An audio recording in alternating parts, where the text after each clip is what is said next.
Hello, folks. Charlie Gipple here with CG Financial Group. It's been a while since I posted a video, so I thought I would post, just kind of a random thought for Friday morning at 9:45.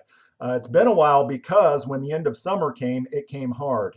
Consumers are getting off the beaches. They're doing business with the agents, and the agents, they're getting busy as well. And therefore, CG Financial Group is getting busy. And it's gone beyond our wildest dreams here at CG Financial Group. This is our first fall in production. And you know what? We have a lot of stuff going on, which is very cool. A lot of tools, a lot of creation that I've done behind the scenes, in addition to, of course, the recruiting as well as helping you find financial professionals with the cases that you have coming in, which has hit pretty hard once those consumers have gotten off the beaches and the golf courses here. Wanted to give a quick video on just thinking about term insurance a little differently here. We all know the statistics that like 2% of term policies pay out. Why is that? Well, because the policy has to be in effect, in force, when the client passes away. And term is temporary, right? It doesn't last forever.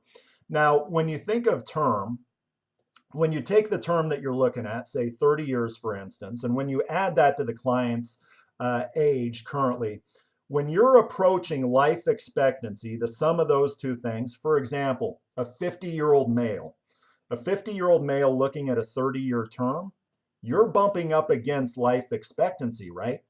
And that term policy, the probability of it paying out goes up a lot more on that 50-year-old who's looking at a 30-year term versus a 20-year-old looking for a 30-year term. Not rocket science, right? So when you look at policies like that, especially those term policies that may be substandard rated, think of this. So you have permanent life insurance, which, assuming the client pays their premium, is a 100% guarantee that that will pay out. Permanent life insurance, well, there are a lot of assumptions in there, but whole life insurance, a 100% probability it will pay out as long as client pays the premium, right? Why? Because it's in force when death happens. So you have the cost up here. Term, you have the cost down here, but as the end of the term approaches that client's life expectancy, so think of this. Do you have clients that this may be the case? As the end of the term approaches life expectancy, the cost gap between term and permanent life insurance, it gets narrower, right? So think about this. What if you had a term policy, a 51-year-old male, which I'm going to talk with you about an illustration here, looking at a 30-year term, that 51-year-old male has like a standard rating, for example.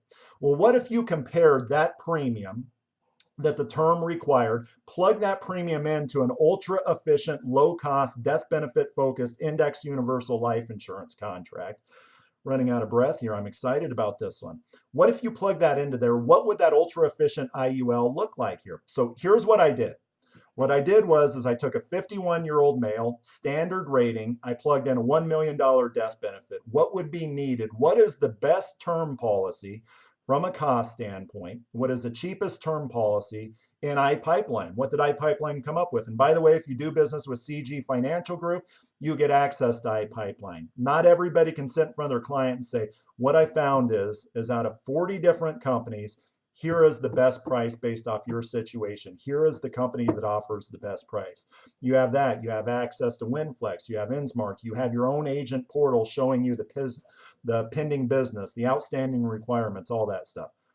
Enough of the sales pitch there. Anyway, you punch into iPipeline, and the number one company is, I'll just call it ABC Company. ABC Company requires $6,098 on that standard non-tobacco 51-year-old client for a 30-year term. Said, okay, so take that $6,098, plug it into an ultra low cost, ultra efficient index universal life insurance of the death benefit flavor. And by the way, miraculously, this same company that has this IUL I'm talking about also was number one on that term list, which is why this company is actually one of my top, if not my top, overall life insurance carriers in the industry. They've mastered the process as well, which I'll talk about here in a bit. So you plug that into an IUL, and what does that $6,098 provide from a death benefit standpoint? Well, obviously it provides for $1 million death benefit, but how long does that $1 million go out for? Based off of a 5.63 illustrated rate, AG 49 illustrated rate, it goes out for 32 years. It goes out for 32 years, 2 years past what the term provided for, right? Which was only 30 years, of course. Really smart here. Okay, so what if I took the 3.5, what if I took a 3.5% illustrated rate and plugged that into this policy? How long would that $1 million death benefit go out for?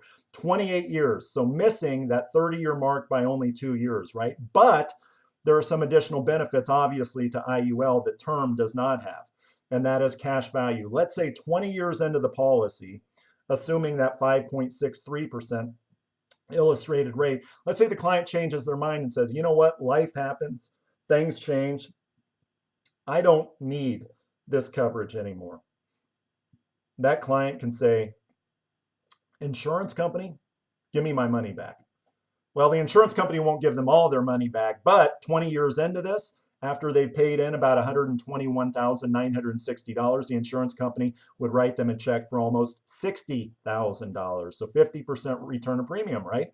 That's based off the 5.63 illustrated rate. Based off the 3.5 illustrated rate, it would be almost $50,000 that the insurance company would give back to that client.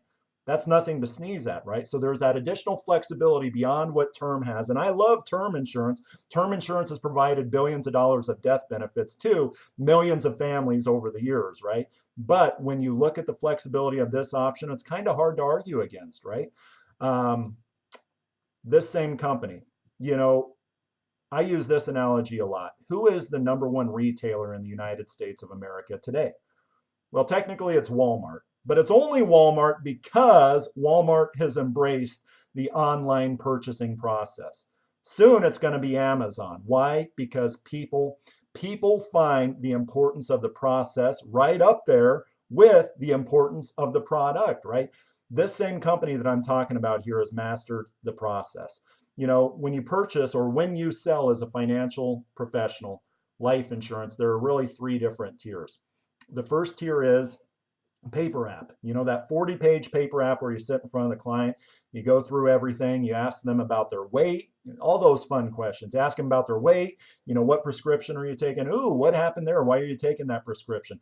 That's the first step, or that is the first tier of the application process. The second one is electronic app. Electronic app is really cool because it doesn't let you go beyond where you made a mistake effectively. Doesn't let you submit that policy to the insurance carrier or submit that application to the insurance carrier if you didn't fill something out. It's very cool considering the huge amount of not in good order applications that many carriers get, upwards of like 50%, 60%. Some of the carriers average not in good order applications. E-app is really cool. Something that is really, really cool is that third tier, and that is drop ticket.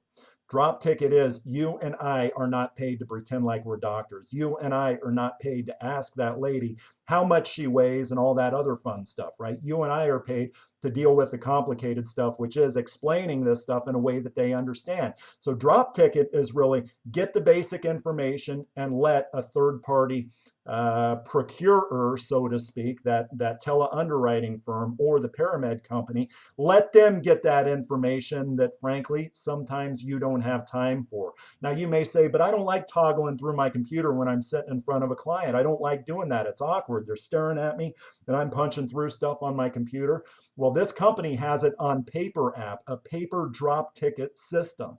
So I am not a fanboy of this company, but I do love this company. So if you're wondering who it is, certainly call me. If you got a good idea out of this with the term versus IUL, well, good. That was the purpose of the video. But anyway, again, happy Friday. I'm Charlie Gipple, CEO of CG Financial Group, a marketing organization working with financial professionals in annuities, life insurance, and asset-based long-term care. Again, have a good Friday.